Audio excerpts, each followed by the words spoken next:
দর্শক মন্ডলী, আসসালামু আলাইকুম। আমন্ত্রণ জানাচ্ছি টক শো সময়ের ভাবনায়।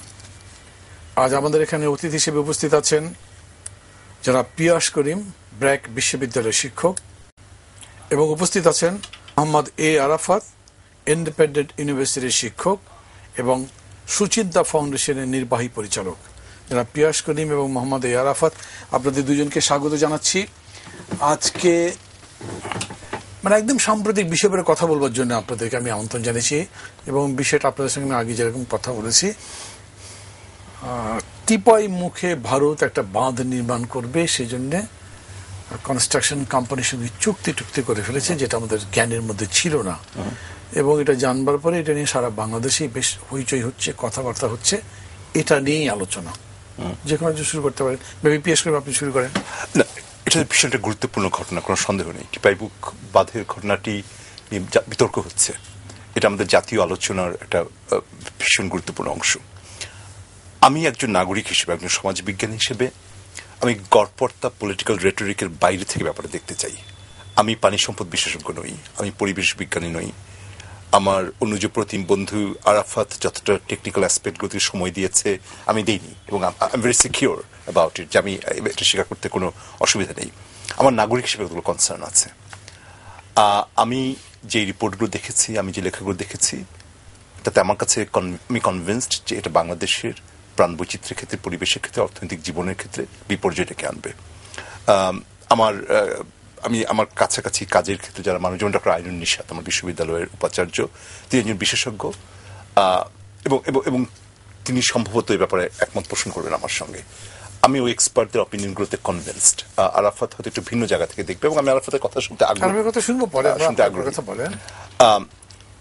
আমার কাছে যেটা মনে হয়, আমি একটু পাবলিক পলিসির দিক থেকে ব্যাপারে দেখার চেষ্টা করছি, তারপর আরাফাতের ব্যাপারগুলো শুনলে ওখানে আমি কিভাবে এনগেজ করতে পারি দেখবো।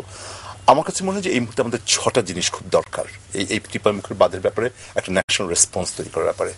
এক হচ্ছে যে আমাদের সিদ্ধান্ত নিতে আমরা কি চাই এই এই এই এই নদীর পানির ব্যাপারে, এই এই এই আমাদের ভারতের সঙ্গে বাইল্যাটারাল সম্পর্কের ক্ষেত্রে আমাদের চাওয়াগুলো কি, আমাদের জাতীয় প্রত্যাশাগুলো কি, এই ব্যাপারে একটা সিদ্ধান্তে পৌঁছার খুব দরকার আছে। 2 নম্বর হচ্ছে এই সিদ্ধান্তগুলোকে কতগুলো প্র্যাকটিক্যাল পলিসিতে ট্রান্সলেট করার জন্য আমাদের মেধা এবং সক্ষমতা অর্জন, এবং এই ব্যাপারে তথ্য দরকার।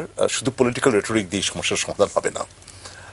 আজকের ইন্টারন্যাশনাল ডিপ্লোমেসিতে নেগোশিয়েটিং স্কিল একটা প্রচন্ড গুরুত্বপূর্ণ উপাদান, এবং ভারত এই রিজিয়নে একটা 6,000 পাউন্ড গেরিলা, তার সঙ্গে আমরা কিভাবে নেগোশিয়েট করবো, তার সঙ্গে আমাদের স্বার্থগুলো আমরা কিভাবে লেনদেন করবো, তার জন্য আমাদের নেগোশিয়েটিং স্কিল দরকার, তার জন্য আমাদের শিক্ষা দরকার, মেধা দরকার। 3 নম্বর হচ্ছে একটা জাতীয় ঐক্যের প্রশ্ন। জাতীয় ঐক্য কথাটাও একটা ক্লিশে হয়ে দাঁড়িয়ে গেছে। একটা গণতান্ত্রিক সমাজে মতানৈক্য থাকবে, আমি আর আরাফাত অনেক ব্যাপারে একমত পোষণ করবো না, কিন্তু কতগুলো গুরুত্বপূর্ণ ব্যাপারে ন্যাশনাল কনসেনসাস দরকার। আমার কাছে মনে হয় টিপাইমুখ বাঁধ হচ্ছে আমার একটা ইস্যু, যেখানে আমরা একটা জাতীয় ঐক্যমতের জায়গায় পৌঁছানোর চেষ্টা করতে হবে। আওয়ামী লীগ বলে, বিএনপি বলে, আমরা যে আওয়ামী লীগ বিএনপির বাইরে থেকে দেখার চেষ্টা করছি তাদের। 4 নম্বর ব্যাপারটা হচ্ছে আমাকে যেটা মনে হয় যে ডিপ্লোমেসির ক্ষেত্রে একটু ভিন্ন অ্যাপ্রোচ নেওয়া। আমাদের পররাষ্ট্রমন্ত্রী দীপুমণি যখন মমতা ব্যানার্জির সঙ্গে দেখা করতে গেলেন, ইনিশিয়ালি অনেকের মতো আমি এটা ক্রিটিক করেছি, আমি টক শোতে এটা নিয়ে কথা বলেছি, আমার মতটা একটু পাল্টেছে সেখানে, এবং আমি আবার বলছি আমি সিকিউর ইনাফ যে কোনো ব্যাপারে মত পাল্টালে এটা স্বীকার করতে আমাকে দ্বিধা নেই। কারণ আজকের ইন্টারন্যাশনাল ডিপ্লোমেসি কিন্তু শুধু স্টেট টু স্টেট রিলেশনশিপের বাইরেও চলে গেছে। ভারতের ভেতরে রাজ্য সরকার বলি, বিভিন্ন সামাজিক আন্দোলন বলে, আজকে মণিপুর মিজোরামের লোকরা যদি, পরিবেশবাদীরা, সামাজিক অ্যাক্টিভিস্টরা যদি আন্দোলন করেন টিপাইমুখের বাঁধে বিরোধে, তাদের সঙ্গে আমাদের সম্পর্কের সূত্রগুলো তৈরি করা। গুজরাট কিংবা অন্যান্য রাজ্যে যারা ইন্টার রিভার লিঙ্কেজে কাজ করতে, তাদের সঙ্গে সম্পর্ক তৈরি করা। ভারত ইজ এ প্লুরিভোকাল সোসাইটি, একটা বহু বাচনিক সমাজ, এর মধ্যে বিভিন্ন শক্তি আছে, এদের মধ্যে ঐক্যের জায়গা আছে, বিরোধের জায়গা আছে, এগুলোকে পাওয়ারফুলি এক্সপ্লয়েট করা। এক্সপ্লয়েট কথাটা আমি খুব কেয়ারফুলি ব্যবহার করছি, খুব সচেতনভাবে, যে আজকের ইন্টারন্যাশনাল ডিপ্লোমেসিতে শুধুমাত্র মনমোহন সিং শেখ হাসিনা কি বৈঠক করলেন, কত দফা ঐক্যমতে পৌঁছলেন, সেটি একমাত্র উপাদান নয়, এমনকি অনেক সময় কেন্দ্রীয় উপাদানও নয়। বাংলাদেশের মতো একটি ছোট, অপেক্ষাকৃত দুর্বলদের যখন ভারতের মতো একটি বড় রিজিওনাল পাওয়ারের সঙ্গে নেগোশিয়েট করে, এর ভেতরকার দ্বন্দ্বগুলো বোঝা, ভেতরকার বিভিন্ন ডাইনামিকগুলো বোঝা, এই ডাইনামিকগুলো নিজেদের মতো কাজ করা। 5 নম্বর হচ্ছে রিজিয়নালি একটা ফ্রেমওয়ার্ক, নেপালকে আনা, ভুটানকে আনা, দরকার চীনকে আনা, একটা রিজিয়নাল ফ্রেমওয়ার্ক তৈরি করা নদীর পানি বন্টনের ব্যাপার, এবং ফাইনালি ইন্টারন্যাশনাল ডিপ্লোমেসি, জাতিসংঘ বলি, আন্তর্জাতিক আদালত বলি, আন্তর্জাতিক পাবলিক অপিনিয়ন ফর্মুলেশন বলি, এই 6টা স্টেপ নিয়ে 6 দফা যদি আমরা বলি, যদি বাংলাদেশ এগুতে পারে, আমার কাছে মনে হয় এটি একমাত্র পথ এই ব্যাপারটা আমাদের এফেক্টিভলি রেসপন্ড করার জন্য। আমি পুরোটাই একমত জনাব পিয়াস করিম যেটি বললেন, এবং এর মধ্যে কিছু কিছু আমরা অলরেডি অ্যাচিভ করেছি, কিছু কিছু অ্যাচিভ করার প্রক্রিয়ার মধ্যে আছে। আমি সেই তথ্যপত্রগুলি আজকে এখানে আনবো। সবচেয়ে বেশি আমি একমত যে ওনার সাথে যে বিষয়টি তিনি বললেন যে আমাদের একটা ঐক্যের জায়গায় পৌঁছানো, কিন্তু ঐক্যটা তখনই হবে যদি সঠিক ইনফরমেশনগুলি আমরা টেবিলে রাখতে পারি। যদি আমাদের ডিফারেন্সটা থেকে যায় আন্ডারস্ট্যান্ডিংয়ে, এবং ল্যাক অফ ইনফরমেশন কিন্তু আমাদেরকে ডিফারেন্ট পারসেপশন তৈরি করবে।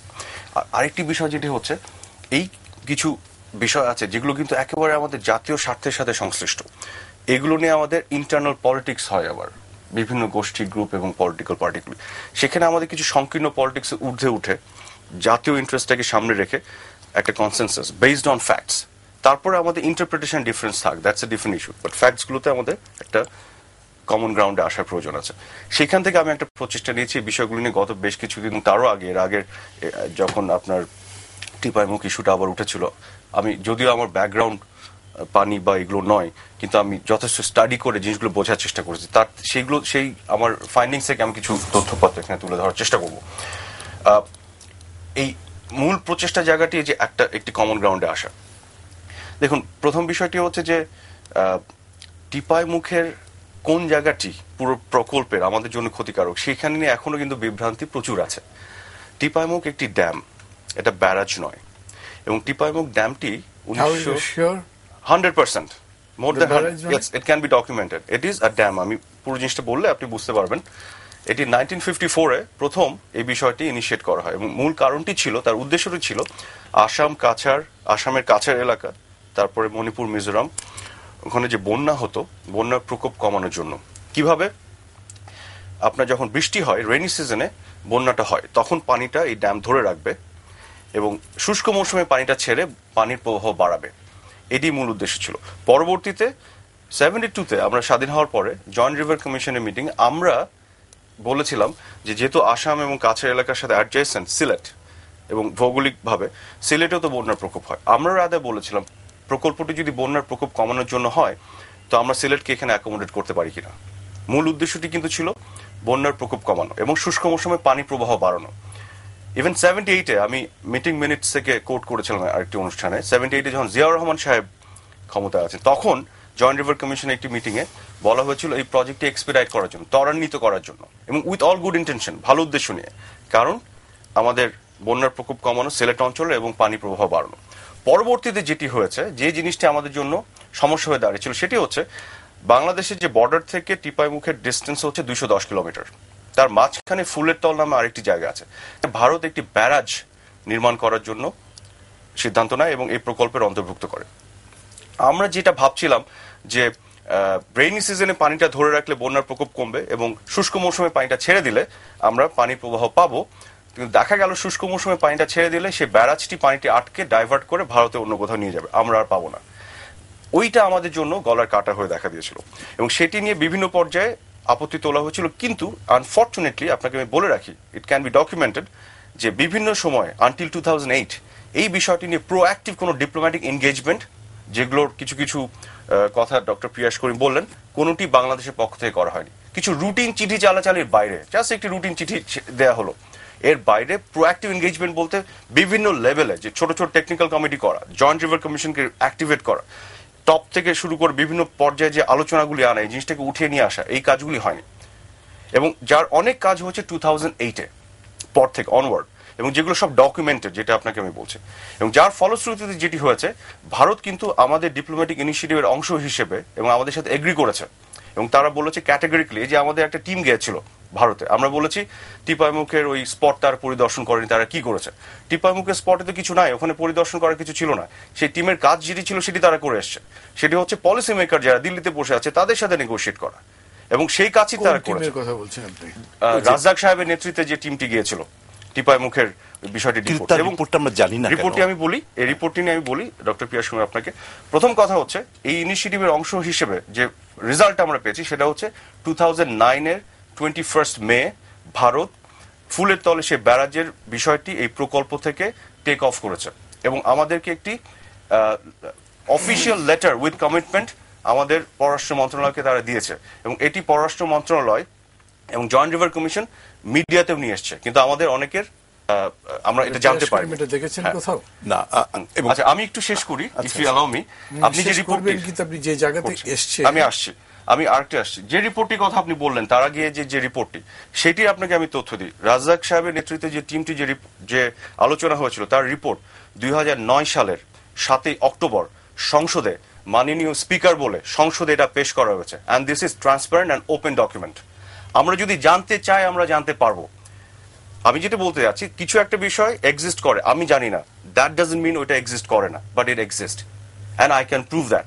এবং it is well documented, officially letter has been sent to Bangladesh government, ফুলের তলের ব্যারাজটি নেই। এবং আপনাদের সুবিধার জন্য, দর্শকদের জন্য বলতে চাই, টিপাইমুখ সংক্রান্ত যে অফিসিয়াল ওয়েব পেজগুলো আছে ইন্ডিয়ান, সেই ওয়েব পেজে আপনারা যান, ও অনলাইনে দেয়া আছে, ক্লিয়ারলি আপডেট করা আছে যে ফুলের তলের barrage has been taken of and it is beyond the scope of this project.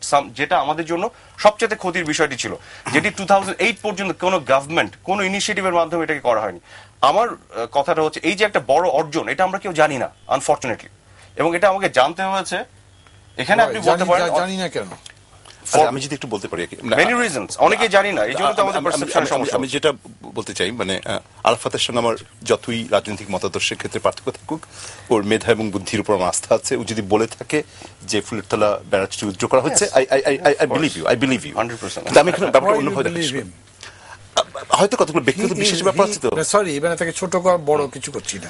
আরাফাতের ব্যাপার যেটা হচ্ছে অথরিটি, আমার খুবই স্পষ্ট মনে আছে, রাজ্জাক সাহেব যখন গেছিলেন, এখন ভদ্রলোক খুবই অসুস্থ এবং জীবন মরণ সংশয় আছে, সবাই তার জন্য আমরা দোয়া করছি যাতে ভালো। এগুলো কথা লেখালেখি মেলা হয়েছে। উনি দিল্লিতে গেছেন, কাদের কাদের সঙ্গে বৈঠক হয়েছে তার কোনো ডিটেলস রিপোর্ট তখন পত্রিকায়, আমি সেখানেই আসছিলাম। আমি বলছি যে ও যে তলার কথা বললো, I want to believe him. যা হয় কি যে একটা ডেমোক্রেটিক কালচার অংশ হচ্ছে যে আমার রাজনৈতিকভাবে প্রতিপক্ষ হলেও কোথায় মেধা আছে, কোথায় বুদ্ধি হচ্ছে রেকগনাইজ করা, এবং আমি এটা রেকগনাইজ করতে রাজি আছি, এটা মিডিয়াতে করছি। কিন্তু আমার কাছে যেটা মনে হয়েছে সরকারের ব্যর্থতা জায়গাটা আর কি, যে পাবলিক পলিসি একটা বিরাট অংশ কিন্তু কমিউনিকেট করা, এই কমিউনিকেশন প্রচুর ব্যর্থতা। আমি আজকে প্রথম আরাফাতের মুখে অনুষ্ঠান হওয়ার আগে শুনলাম যে ফুলের তলা ব্যারাজটি, আমি কোনদিন শুনিনি। রাজ্জাক সাহেবরা যে পার্লামেন্টে রিপোর্ট করেছেন, আমি কাগজে বারবার পড়েছি 2009 অক্টোবর 7 এবং পার্লামেন্টে সাবমিট করা, এবং এই যে ডিবেটগুলো হচ্ছে, না এটা কিন্তু it came in the newspaper, সরকার this came in the newspaper, ছোট করে নিউজ হয়তো আসে, but it came in the newspaper আসার মতো নিউজ। এখন ইফ দ্য মিডিয়া হয় like this, then what do you? বিরতি নিচ্ছি, নিয়ে আবার আসবো এটাতে। দর্শক মণ্ডলী, একটা বিরতি নিচ্ছি, আবার ঠিক এই জায়গা থেকে আমরা আলোচনা শুরু করব। কথা হচ্ছিল ডক্টর পিয়াস করিম এবং এ আরাফাতের সঙ্গে। কে বলছিলেন আপনাদের দুজন? আচ্ছা, আমি যদি সেটা হচ্ছে যে আমি মনে করি যে যদি জনগণ না জেনে থাকেন, আমি আবার বলছি, আমি পরিবেশ বিজ্ঞানীও আমি পানি বিজ্ঞানী, আমি সচেতন নাগরিক হিসেবে আমি যদি না জেনে থাকি, এই ব্যর্থতা শুধু আমারই নয়, এটা ডিসিশন মেকিং প্রসেস যারা আছেন তাদের ব্যর্থতা। কারণ একটা পাবলিক পলিসি একটা সেন্ট্রাল ইনগ্রেডিয়েন্ট হচ্ছে কমিউনিকেট করা। হ্যাঁ, এই যে রাজ্জাক সাহেবরা গেলেন এবং রাজ্জাক সাহেবকে রিপোর্ট করেছেন মিডিয়া রিপোর্টে, এটা তো গত কয়েকদিনের কাগজে বোধহয় 10 বার আমি পড়েছি যে এটা কোনো রিপোর্ট নেই। আপনি যেটা বলছেন যে পার্লামেন্ট উপস্থাপিত হয়েছে, কথা সরকার কেন কমিউনিকেট করতে পারলেন না? মানে আপনি বারবার কাগজে পড়েছেন যে রিপোর্ট নেই, এবং তখন রাজ্জাক ভাই যে ফিরে আসলেন, এসে তারপর যে রিপোর্টগুলো হচ্ছে সেগুলো মনে আছে, এই ধরনের কোনো কথা ছিল না। এবং পাবলিক পারসেপশন, মানে ডেমোক্রেটিক কালচারে পাবলিক পারসেপশনের ভূমিকা না বুঝলে তো অসুবিধা। যেমন লোকে পাবলিক পারসেপশন ব্যাপারটা কি, রাজ্জাক সাহেবরা নামতে পারেন না হেলিকপ্টার খারাপ আবহাওয়ার জন্য, এবং আমি আপনার সঙ্গে একমত, এই বিষয়গুলি চলে গেছে, হাইলাইট হয়ে গেছে। ঢাকাতে আপনি রাস্তায় যে কোনো লোককে জিজ্ঞেস করেন, বলবে যে নামতে পারেন, এটা কথা হলো না, গাড়ি দিয়ে যেতে পারলো না, অথচ যাওয়ার দরকার কিন্তু নাই। হ্যাঁ, এই কথাটা তো এই কথা বলতে পারলো, এই কথা তো বলতে পারলো না, এই কথা তো বলতে পারলো না, নামতে পারেননি, কিন্তু ওনার ফুলের তল যাওয়ার কথা ছিল, সেটা দেখে এসেছেন, দ্যাট ইজ বিন রিমুভড, সেটাও ছিল। এবং যদি এটা মিডিয়া যে কভার না করে, সরকারের পক্ষ থেকে বারবার করে বলা, তথ্য উপাত্ত সহ বলা একটা দায়িত্ব আছে। না, আমি যেটি বলতে যাচ্ছি সেটা হচ্ছে যে রাজ্জাক সাহেব এসে ওই রিপোর্টের অংশ হিসেবে উনি ফুলের তলকে রিমুভ করেছেন সেটি কিন্তু না, এটি দুটো আলাদা বিষয়। একটু খেয়াল করে শোনেন। প্রথমটি হচ্ছে উনাদের যে ফাইন্ডিংস আলোচনার, সেই ফাইন্ডিংস এবং সেই রিপোর্টটি উনি সংসদে পেশ করেছেন 2009 সালের 7 অক্টোবর। আমি দিন তারিখ ক্ষণ সহ বলছি এবং দায়িত্ব নিয়ে পাবলিকলি বলছি, anyone can go and check it out. আর বাংলাদেশের ফরেন মিনিস্ট্রিকে যে ইন্ডিয়া জানিয়েছে সেটি হচ্ছে 2000 এটা তারও আগের ঘটনা, রাজ্জাক সাহেবের এই রিপোর্টের আগের ঘটনা 21 মে 21 মে 2009 বাংলাদেশ গভর্নমেন্টকে ইন্ডিয়ান গভর্নমেন্ট জানিয়েছে বাংলাদেশ গভর্নমেন্টের নেগোসিয়েশনের ফলশ্রুতি অংশ হিসেবে যে ফুলের তলের ব্যারাজটি they have taken it off from the project, এবং জয়েন্ট রিভার কমিশন এবং ওয়াটার রিসোর্স মিনিস্ট্রি এটা নিয়ে প্রেস কনফারেন্স করে জানিয়েছে, কিন্তু এগুলো মিডিয়াতে বড় করে রিপোর্টেড হয়তো হয়নি, দ্যাটস এ ডিফারেন্ট ইস্যু।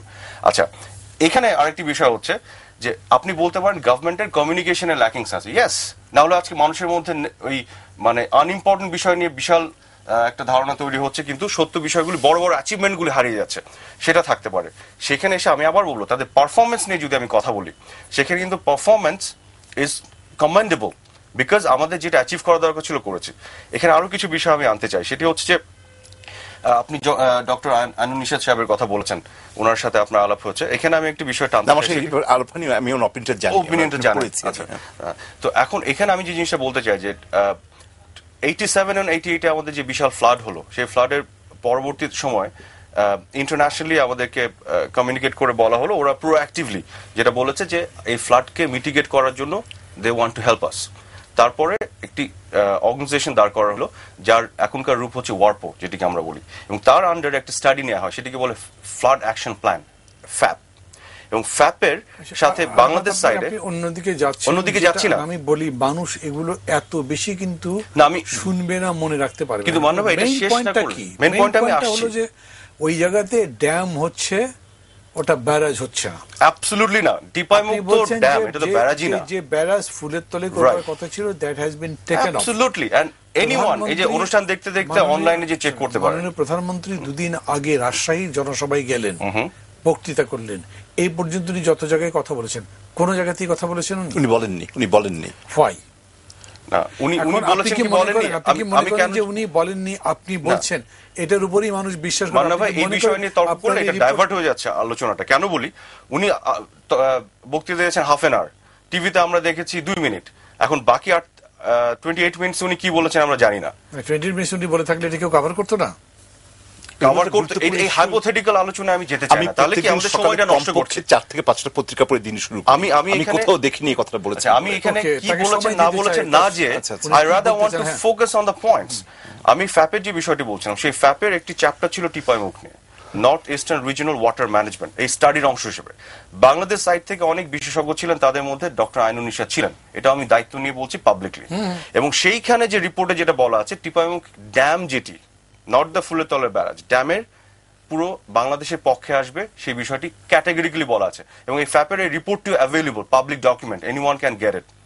আমি দায়িত্ব নিয়ে এই জন্য বলছি, এত দায়িত্বহীন ভাবে আমি বলছি, এবং আপনার প্রোগ্রামে আবার আসবো, মানে আমি যদি কোনো ভুল কথা বলে থাকি। আচ্ছা, সেখানে বলা হচ্ছে যে এটা আমাদের বন্যার প্রকোপ কমাতে গেলে কি হবে, নদী ভাঙন রোধ করবে, যেহেতু পানিটা ধরে রাখছে, শুষ্ক মৌসুমে পানির প্রবাহ বাড়াবে, এবং জলবিদ্যুৎ নিয়ে বিষয়টি, এটা ইন্ডিয়াতে কিন্তু আমাদের সাইডের যে অ্যাডভান্টেজ বেনিফিটগুলি সেগুলো ক্যাটাগরিক্যালি, এবং এটা ডক্টর আইনুন নিশাত ইনভলভমেন্ট ছিল ওখানে, এবং এটা সাবমিট করা হয় 93-তে, যখন বিএনপি গভর্নমেন্ট, আজকে যারা এটাকে পলিটিসাইজ করছে তারা ক্ষমতায় ছিল, এবং তারা কিন্তু এটাকে ডিজাউন করেনি। এবং এই ফ্যাপের যে স্টাডিগুলি সেগুলো কিন্তু ওয়ার্ল্ড ব্যাংক এবং বিভিন্ন ইন্টারন্যাশনাল ডোনর এজেন্সি ফান্ড করেছিল, তার প্রত্যেকটা পেনি আমরা ফেরত দিচ্ছি ট্যাক্স পেয়াররা, কাজে এটা আমরা ওন করেছি। এখানে আমরা নিজেদেরকে কন্ট্রাডিকশনে ফেলে দিচ্ছি। আমি বারে যেটি বলতে যাচ্ছি, বাংলাদেশের ইন্টারেস্ট সবার আগে, সময় বলছেন, একটু খেয়াল করবেন, ডক্টর পিয়াস করিমও বলবেন। অ্যাবসলিউটলি আমি শুনবো।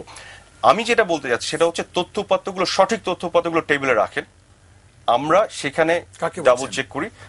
আমি অ্যাজ এ সিটিজেন জনগণকে বলছি। টেবিলে রাখতে বলছেন কাকে? মানে আমাদের সবার কথা বলছি, ইন জেনারেল রেখে। সবার মানে ধরেন আমরা তো রাখতে পারবো না, কেন গভর্নমেন্ট রাখবে না? গভর্নমেন্ট শোনেন, তো গভর্নমেন্ট তথ্য না দিলে আমরা কোথা থেকে? গভর্নমেন্ট তথ্য দিচ্ছে বিভিন্ন পর্যায়ে, গভর্নমেন্টের কাজ পারফর্ম করা, শুধু কমিউনিকেট করা না। কমিউনিকেশন একটা গুরুত্বপূর্ণ অংশ, অফ কোর্স, কিন্তু পারফর্ম করে জানাবে না। না, আমি যেটা বলতে যাচ্ছি, অফ কোর্স জানাবে, কিন্তু সেখানে তাদের কিছু ঘাটতি এবং দুর্বলতা আছে, এটা তো বোঝাই যাচ্ছে। এবং তার যে বেনিফিশিয়ারি বা তার যে কি বল, বেনিফিশিয়ারি উল্টো কি হয়, মানে তার যে ক্ষতিগ্রস্ত হচ্ছে গভর্নমেন্ট নিজেই, তার জন্য প্রপার কমিউনিকেশন হবে, দ্যাটস এ ডিফারেন্ট ইস্যু। কিন্তু আজকে আলোচনা আমি তার কমিউনিকেশন স্কিলস নিয়ে আলোচনা করতে চাই না, আমি তার পারফরমেন্স নিয়ে আলোচনা করতে চাই। সেই পারফরমেন্সে আমি যেটি দেখছি, যে দেখুন, আপনাদের আরেকটি বিষয় আমি বলে রাখি, বাংলাদেশ গভর্নমেন্টের, আওয়ামী লীগ বিএনপি গভর্নমেন্ট নির্বিশেষে আমাদের একটা প্রপোজাল আছে পদ্মার পানি অগমেন্টেশনের জন্য, বাড়ানোর জন্য। নেপালে 7টা ড্যাম বানানোর প্রস্তাব আমরা করে রেখেছি। এবং এটি বিভিন্ন পর্যায়ে ইন্ডিয়ার অসহযোগিতার জন্য এটা হয়নি, কারণ ইন্ডিয়া তাদের বায়োল্যাটারালিজম থেকে বের হয়ে আসছিল না তাদের ফরেন পলিসিতে। আমরা বারেবার বলেছি আমাদের নেপাল ইন্ডিয়া একসাথে এটা নিয়ে আলোচনা করতে হবে। এখন কিন্তু ইন্ডিয়া তার বায়োল্যাটারালিজম থেকে বের হয়ে আসছে, এটাও আমাদের প্রোঅ্যাক্টিভ ডিপ্লোম্যাটিক ইনিশিয়েটিভের অংশ ফল। এবং আমরা 3-4টা দেশকে ইনক্লুড করে বেসিন ওয়াইড ওয়াটার ম্যানেজমেন্টের এর মধ্যে আমরা যাই। এবং যে ড্যামগুলি আমরা চাচ্ছি 7টা ড্যাম, সেই ড্যামগুলো উচ্চতা হচ্ছে 300 মিটারের উপরে, যার একটি ড্যাম কনস্ট্রাকশন কিছুদিনের মধ্যে শুরু হবে, যার নাম হচ্ছে সপ্তকোশী, ইনফরমেশন দিয়ে রাখলাম। টিপাইমুখের উচ্চতা 152 মিটার্স। কাজে জীববৈচিত্র্যের বিষয়ে যে ইম্প্যাক্টের কথা বলা হচ্ছে, মানে হয় এখানে আমি ছোট্ট করে বলে রাখি, ন্যাচারাল প্রসেসে যে কোনো ধরনের ইন্টারভেনশন কিছু না কিছু ইকোলজিতে ইম্প্যাক্ট করবে। এই যে আজকে যে এখানে বসে আছি আমরা, এই যে বিল্ডিংটা ওঠানো হয়েছে, যেখান থেকে ইটটা বানানো হয়েছে, তারপর যেভাবে উঠানো হয়েছে, এখানে যদি আমি অ্যানালিসিস করে আপনাকে দেখাই কিছু কস্ট আছে, but you have to always do the cost and benefit analysis. Development কিন্তু কখনো আটকে থাকেনি, development is always for the greater interest of the people. কিন্তু ডেভেলপমেন্টের আবার নেগেটিভ ডাউন সাইড আছে, সেটি আপনি অলওয়েজ অ্যানালাইজ করে শুধু এটাকে ফোকাস করলে মনে হবে সবই খারাপ, but you have to always do the cost and benefit. সেটা কিন্তু আমরা পূর্ণাঙ্গ ক্যানভাসে এটা করছি না, এবং আমরা এটাকে পলিটিসাইজ করে ফেলছি। টেকনিক্যালি আমরা কিন্তু জিনিসটাকে দেখছি না আমাদের লাভ ক্ষতিটা। আমরা যেটা বলেছি, এবং খালেদা জিয়া সেদিন বলেছেন যে জরিপে অংশগ্রহণ করতে চাই। আবার আপনাকে আমি একটু বাধা দিচ্ছি এই কারণে যে আপনি এখন যেরকম করে কথা বলছেন তাতে মনে হচ্ছে যে সরকার খুব ভালো কাজ করছেন, সবগুলো ঠিক মতো করছেন, শুধু বিরোধী দল আমি সুনির্দিষ্টভাবে যে কথাগুলি বলেছি সেখানেই বলেছি, এটা সবগুলো বলছি। আমাকে বলেন সুইপিং কোনো কমেন্ট করতে চায় না। না, সেই জন্যই বলছি সুইপিং কমেন্ট যাতে না হয়। তাহলে এই ঘটনা পরে টিপাই মুখের বিরুদ্ধে অর্থমন্ত্রী আব্দুল মুহিতের নেতৃত্বে কিরকম করে মিছিল, আর সেটা দায়িত্ব জানেন না, আপনি বলছেন যে সবাই জানা দরকার। আমি সেই দায়িত্ব আমার নয়, আমার দায়িত্ব হচ্ছে আমার যে ফাইন্ডিং সেগুলো উঠে ধরা, এবং সেটি জন্য আমি রেসপন্সিবিলিটি নিয়ে বলবো। আবার বলছেন আপনার দায়িত্ব নয়, সেটা ঠিক আছে, কিন্তু আমি যখন অনুষ্ঠান করছি আমার শ্রোতারা কিভাবে নেবে সেটা আমি ভাবছি। তাদের মধ্যে এই প্রশ্নগুলো আছে, তারা মনে করবে তাহলে আমরা জানলাম না কেন, সেই আনসার দেওয়ার দায়িত্ব আপনার নয়, সেটা আমি বুঝি। কিন্তু তারপরে সাবজেক্ট না আসলে কিন্তু আমার এই আলোচনা অপূর্ণাঙ্গ থাকছে। কিন্তু আমার অবজেক্টিভটা আবার ক্লারিফাই করি, I want to give the information. আমরা কনভিন্স বুঝতে পেরেছি। না, আমার যেটা হচ্ছে যে সর্বশেষ যে ব্যাপারটা নিয়ে বিতর্কটা তৈরি হলো যে 22 অক্টোবরের সেই চুক্তিটি, এখন মণিপুর রাজ্যের সঙ্গে দুটো কোম্পানির চুক্তি, ভারতের কেন্দ্রীয় সরকারের বিদ্যুৎ মন্ত্রী উপস্থিতিতে ভারতের কোনো অব্লিগেশন ছিল কিনা আমাদের জানানো, সেটা নিয়ে ডিপ্লোমেসি কিন্তু বিতর্ক আছে। আলোচনা হচ্ছিল, আরাফাত বলেছিল যে ভারতের জানার কোনো দরকার নেই। অপরদিকে একই সঙ্গে একটা অপিনিয়ন আছে। এখানে আমি একটু কারেকশন করে দেই, যেহেতু আপনি আমাকে কোট করলেন, এটা একটা কনসোর্টিয়াম এগ্রিমেন্ট হয়েছে, তিনটা পার্টির মধ্যে, কিন্তু এটা নিয়ে কিন্তু ডিবেট আছে। It has nothing to do with the construction. ওই বোঝা গেল, কিন্তু 1997 সালে আর 96 সালের যে গঙ্গা চুক্তি, ভারতের সঙ্গে দ্বিপক্ষীয় চুক্তি, এটা তার ইনক্লুডেড কিনা এটা নিয়ে কূটনৈতিক মহলে বিতর্ক আছে।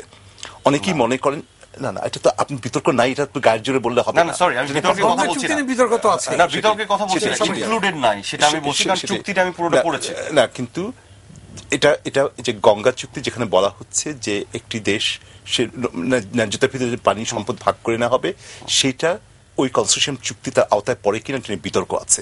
আমি মনে করি ভারত জানার দরকার ছিল আমাদেরকে, এমনকি মানে আমি একটু আলাদা একটু বলি। রাইটের ব্যাপারে যেটা আছে যে 1997 সালে যে আন্তর্জাতিক নদী আইনটিতে হয়েছে, এটা ভারতও স্বাক্ষর করেনি, বাংলাদেশও স্বাক্ষর করেনি। হ্যাঁ, ফলে আমাদের কিন্তু একমাত্র আমাদের হাতে ডকুমেন্ট আছে 96 সালের গঙ্গা চুক্তিটা, যেটা চুক্তি, যেটা আইন নয়। হ্যাঁ, ফলে আমরা কিন্তু আইনগত অধিকারের কথা খুব বড় গোলা হয়তো বলতে পারবো না, কিন্তু সেটা শুধুমাত্র আইনগত অধিকারের ব্যাপার না। আমার কাছে মনে হয় ভারত বাংলাদেশ সম্পর্কের স্বচ্ছতার ক্ষেত্রে, পারস্পরিক শ্রদ্ধাবোধ ভিত্তিতে, পারস্পরিক সার্বভৌমত্বের ভিত্তিতে সম্পর্কের ক্ষেত্রে এই ব্যাপারটা জানা উচিত ছিল। এবং আমি ইন্টারন্যাশনাল রিলেশনসদের ওই এক্সপার্টদেরকে খুব সিরিয়াস নিতে রাজি আছি, যারা যারা মনে করেন যে ভারতের দায়িত্ব ছিল। শুধু সেটার ব্যাপার না, খবরটা আমরা জানলাম কবে, বিবিসি সূত্রে 19 নভেম্বরে এসে, অলমোস্ট এক মাস পরে।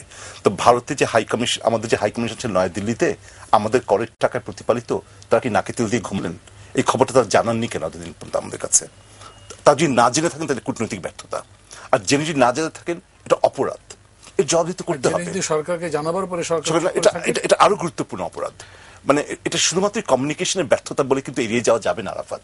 এটা কমিউনিকেশন, এটা হচ্ছে যদি হয়ে থাকে, আমি জানি না, যদি সরকার জেনে না জানিয়ে থাকেন তাহলে সচেতনভাবে জনগণকে ডিসিভ করা হয়েছে, এবং আমরা ডিসিভ করার জন্য গণতান্ত্রিকভাবে সরকার নির্বাচিত করিনি। আমি উত্তরগুলো দিতে পারি? আমাদের হাতে 4 মিনিট, আমি একটু উত্তরগুলো দিই। প্রথম কথা হচ্ছে গঙ্গা ফারাক্কা চুক্তিটা আমি পড়েছি পুরোটা। ওখানে ন্যায্যতা ভিত্তিতে যে বিষয়গুলি বলা আছে শুধু গঙ্গা কেন্দ্রিক, এটা অন্য কোনো নদীর ক্ষেত্রে প্রযোজ্য নয়। প্রথম কথা, সেগুলো নিয়ে আমরা এখন এই গভর্নমেন্ট কাজ করছে, সবগুলো নদীকে একটা সহযোগিতার মধ্যে এনে সবগুলো ইনফরমেশন শেয়ারিং এর মধ্যে। এক, দুই হচ্ছে যে কনসোর্শিয়াম এগ্রিমেন্ট যেটি হয়েছে এটা ইন্ডিয়ার মধ্যে 3টা গ্রুপের মধ্যে ইন্টারনালি তারা করেছে।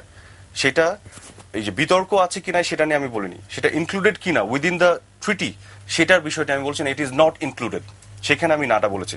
এবং চুক্তি যেটি হয়েছে তার আগে আমাদের যেটি ছিল এই গঙ্গা ফরাক্কার চুক্তি হওয়ার আগে 5 বছরে যেটা জিয়া রহমানের সময় হচ্ছিল, that was an arrangement, that was not treaty. এখন যেটি হচ্ছে 30 বছর treaty and it is legally binding, এটার একটা লিগাল ভিত্তি আছে, এটা আইনের মতনই স্ট্রং। ইউনাইটেড নেশনস এর নদী ভিত্তিক যে বিষয়গুলি আছে সেগুলো কনভেনশনস, ওগুলো এখন আইনে রূপান্তরিত হয়নি বিকজ অফ দ্য সিগনেটারি, একটা সার্টেন নাম্বার অফ সিগনেটারি লাগে, এটা হয়নি। On the top of this Bangladesh এবং ইন্ডিয়া কেউ সিগনেটারি না, কাজে আমাদের উপর কোনো অব্লিগেশন নয়। আর এটি যেটি আমি বলতে যাচ্ছি, আমাদের গভর্নমেন্ট কি ইনফরমেশন পেয়েছে তার বেসে কি কাজ করছে দেশ, সেটা একটা জিনিস। আরেকটি হচ্ছে জনগণকে তারা কিভাবে কমিউনিকেট করছে, এটা আরেকটি জিনিস। আমি সেই বিষয়টি রেফারেন্স টানছিলাম। খালেদা জিয়া বলেছেন কিছুদিন আগে, একটা চিঠি পাঠিয়েছেন যে আমরা জরিপে অংশগ্রহণ করতে চাই একসাথে। টিপাইমুখ কনস্ট্রাকশন এখনো বহুত সময় আছে, এই কনসোর্শিয়াম এগ্রিমেন্ট ইজ নাথিং। এবং এই ইনফরমেশনটা গভর্নমেন্টের কাছে ছিল এবং গভর্নমেন্টের ডকুমেন্টস আছে, এই যে consortium and all that all kind of development যেটা হচ্ছে, অফকোর্স যেন many nitty gritties in the government. কোনটা আমাদের মিডিয়া পিক করে হাইপ ক্রিয়েট করছে গভর্নমেন্ট, তো কোনটাকে নিয়ে দেখুন বিলিয়ন্স অফ ইনফরমেশন, সবকিছু cannot be shared and communicated, right? What the government is said and India is agreeing, India is agreeing. No, ওইটাতে আমি পরে যাচ্ছি।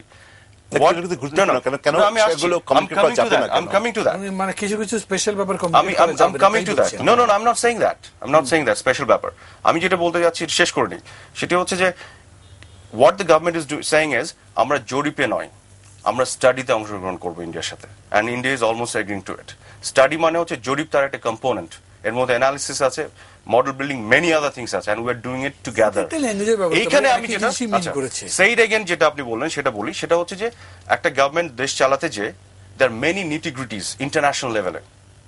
এর চাইতে ইম্পর্টেন্ট একটা বিষয় হয়তো আছে, এটা আমি আপনি জানি না, মিডিয়া টেক আপ করেনি এবং এটা নিয়ে হাইপ ওঠেনি।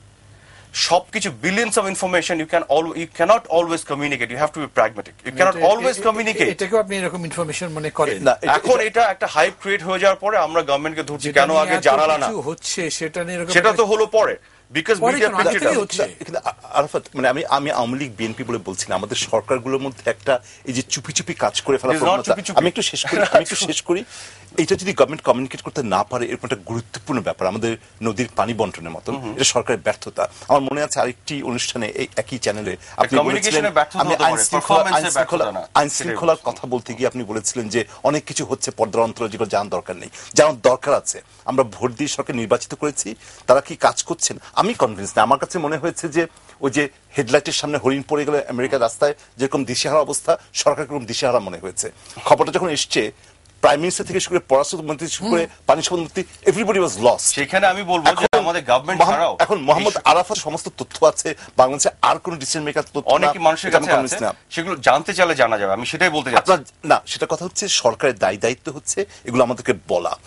বিলিয়ন্স অফ ইনফরমেশন আছে, কমিউনিকেট করা যাবে, এটা খুবই খোঁড়া একটা যুক্তি।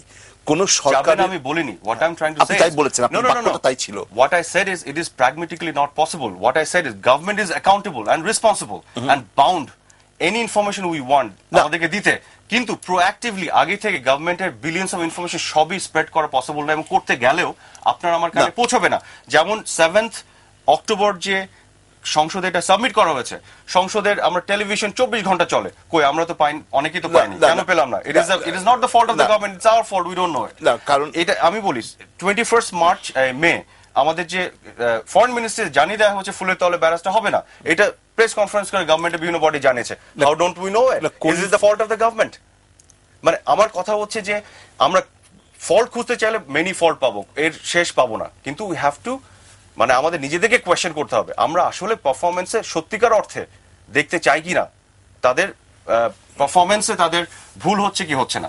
যদি আপনি খুঁজতে চান fault, there many of the faults, you can always go after it, but the thing is আমরা আমাদের টপিক থেকে ডিভিয়েট করছি কিনা, আসলে বাংলাদেশের ইন্টারেস্টে আমরা কি চাই, সেখানে গভর্নমেন্ট পারফর্মটা ঠিক মতো করছে কিনা, দ্যাট ইজ মোর ইম্পর্টেন্ট।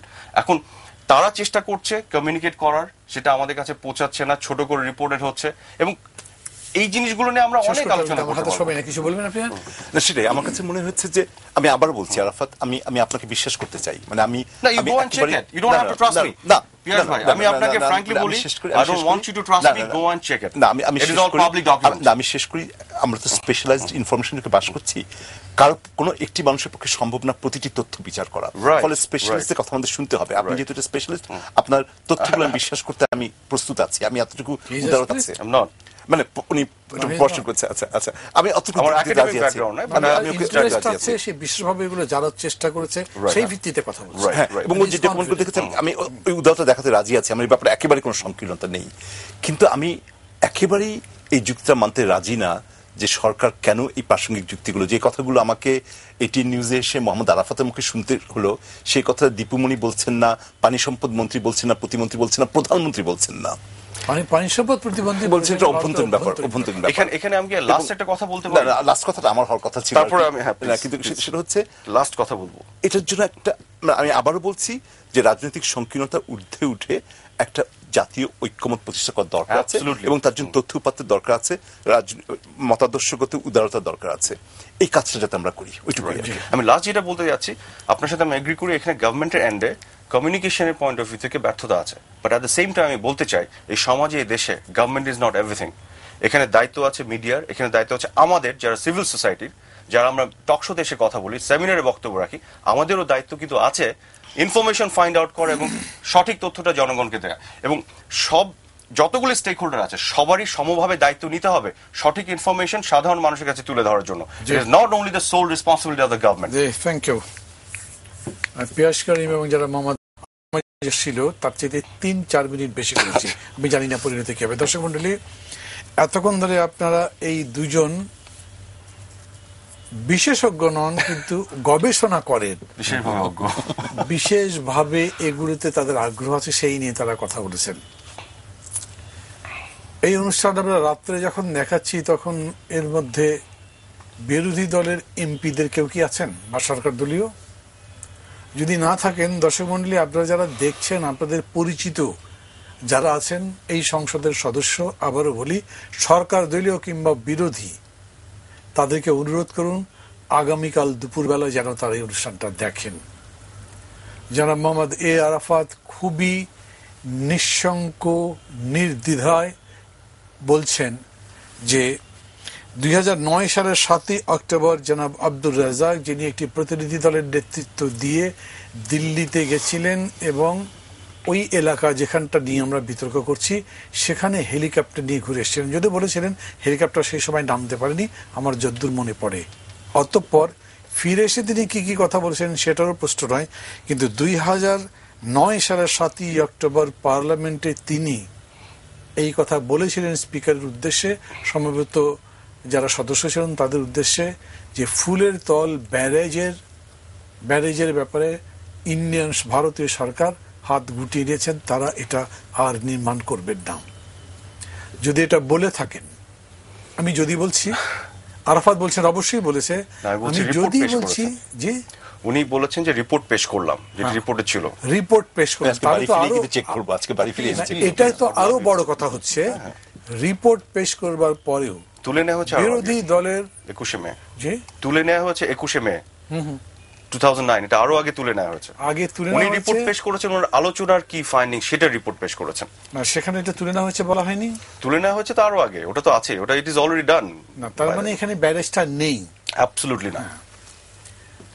এটা বিরোধী দল যদি জানেন, তারপরে তাহলে তাদের বিরোধিতার প্রশ্ন কি হতে পারে, কি পাই মুখে, ড্যামের সঙ্গে ব্যারেজের প্রশ্ন যুক্ত আছে, তার মানে ওই নদীর পানি অন্য কোনো দিকে সরিয়ে নিয়ে যাওয়া হচ্ছে, যে পানি আমরা পাবো না। সে ব্যাপারেও আমাদের কাছে কোনো তথ্যপাত্র আছে একদম সঠিকভাবে আমরা বলতে পারি। আরাফাত বলছেন, যদিও পিয়াস করিম দাবি করছেন যে আরাফাত বলতেই পারেন একজন অধ্যাপক হিসেবে, একজন সচেতন মানুষ হিসেবে, উনি যা জানেন তা সবাইকে জানানোর জন্য, কিন্তু নিশ্চয়ই সরকারের দায়িত্ব সবচাইতে বেশি এ ব্যাপারে এটা জানাবার জন্যে। আমি অন্তত 2জন মন্ত্রীর কথা বলতে পারি যারা, আরাফাতের কথা যদি সত্যি হয় তাহলে খুবই, আমি বলবো অপরাধ যদি নাও বলি, খুবই বড় মাপের ভুল করেছেন। একটা সেই সময় অর্থমন্ত্রী যারা মুহিত এই মিছিল টিছিল করে, এবং অতি সম্প্রতি পানি সম্পদ প্রতিমন্ত্রী এটা ভারতের অভ্যন্তরীণ ব্যাপার বলে। তার মানে ওরা একেবারেই অজ্ঞ, কিছুই জানেন না, শুধু শুধু মন্ত্রীর চেয়ারটা দখল করে বসে আছেন। সমগ্র জাতি যেখানে দ্বিধাগ্রস্ত, সমগ্র জাতি বিভক্ত হয়ে যাচ্ছে, দেশের মধ্যে একটা অশান্তির সুর বাজছে এবং সরকার বিরোধী দল এ ব্যাপারে সামনাসামনি একটা লড়াকু ভাব নিয়ে মুখোমুখি দাঁড়িয়েছে। যদিও বিরোধী দলের নেত্রী বেগম খালেদা জিয়া বলেছেন যে এই ব্যাপারে তিনি সরকারের সঙ্গে সহযোগিতা করতে রাজি আছেন এবং পররাষ্ট্রমন্ত্রী বলেছেন অনেকদিন পরে হলেও তিনি এই ব্যাপারে উৎসাহ দেখিয়েছেন। একটু লেগ পুলিং আছে, একজন একজনকে খোঁচা দেওয়ার একটা মাত্রা আছে, কিন্তু তারপর তিনি এটাকে সাধুবাদ জানিয়েছেন। আমরা চাইব উভয়ে মিলে শুধু এই জায়গাটা দেখার চেষ্টা করুন কোনো ব্যারাজ সেখানে হচ্ছে কিনা।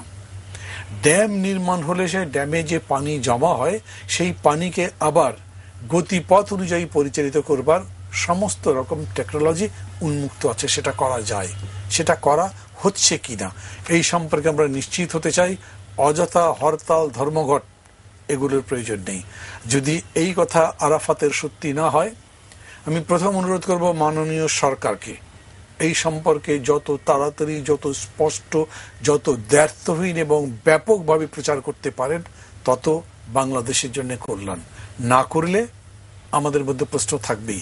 কারণ এই প্রশ্ন তো তুললেন পিয়াস করিম, এবং আমিও বলেছি আপনাদের কাছে কেন মাননীয় প্রধানমন্ত্রী কিংবা মন্ত্রিসভাকে, সরকারকে এই খবর চেপে রাখতে হলো। কারণ আরাফাত বলছেন এই কথা সরকার জানতেন যে চুক্তিটা হয়েছে এই ড্যাম নির্মাণ করবার ব্যাপারে। এক মাস তাদের নীরব থাকবার কারণ কি ছিল? তারপরে যখন জানা গেল তখন সাথে সাথেই সরকার যেরকম করে জবাব দেওয়া দরকার ছিল সেরকম প্রত্যয়ী তাদেরকে মনে হয়নি।